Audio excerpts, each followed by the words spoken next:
আসসালামু আলাইকুম। সি প্রোগ্রামিংয়ের নতুন একটি ক্লাসে সবাইকে স্বাগতম। আজকের ক্লাসে আমি একটি চ্যালেঞ্জ নিয়ে এসেছি যেটা আপনাদের সলভ করতে হবে। তাহলে চলেন শুরু করা যাক। Write a C program to following the output by using the hash characters.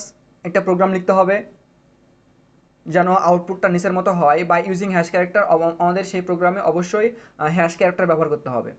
তো আমরা এখানে যদি আউটপুটটা দেখি, আমরা দেখতে পাচ্ছি এটা একটা ইংরেজি বর্ণমালা এফ শেপ, ওকে, যেটা আমরা হ্যাশ ক্যারেক্টার দিয়ে তৈরি করেছি। এটা হলো আমাদের এফ শেপ, ওকে, এফ দেখতে পাচ্ছেন আপনারা, এটা হলো এফ। এখন এটা আমরা কোড ব্লকসে কিভাবে লিখব, ওকে, এখন এইটা আমরা কোড ব্লকসে কিভাবে লিখব। এখন আপনারা দেখেন প্রথম লাইনে কয়টি আছে।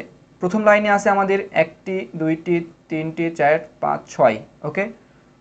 প্রথম লাইনে ছয়টি, দ্বিতীয় লাইনে একটি, থার্ড লাইনেও একটি, চতুর্থ লাইনেও পাঁচটি, তারপর লাইনে একটি, তারপর লাইনে একটি, এন লাস্ট লাইনে একটি, ওকে। তো এটা আমরা কিভাবে লিখব?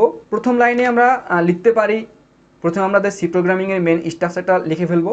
দেন প্রিন্টএফ, অবশ্যই ফাংশনটা লিখতে হবে, প্রিন্টএফ ফাংশনটা। প্রিন্টএফ ফাংশনের ভিতরে প্রথমে আপনারা 6টা হ্যাশ ক্যারেক্টার দিয়ে দিবেন।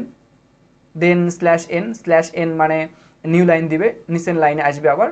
দেন এই লাইনে এসে একটা, এখানে একটা, সবগুলোতে আপনার একটা করে স্ল্যাশ এন দিয়ে দিবেন। এই লাইনে শুধুমাত্র 5টা দিতে হবে। দেন স্ল্যাশ এন, এই লাইনে একটা, এই লাইনে একটা, লাস্ট লাইনে একটি। তো আজ এ পর্যন্তই। আপনারা এটা কোড ব্লকস অথবা ভিজুয়াল স্টুডিও ব্যবহার করে সমাধান করার চেষ্টা করবেন। পরবর্তী ক্লাসে এটা আমি সলভ করে দিব।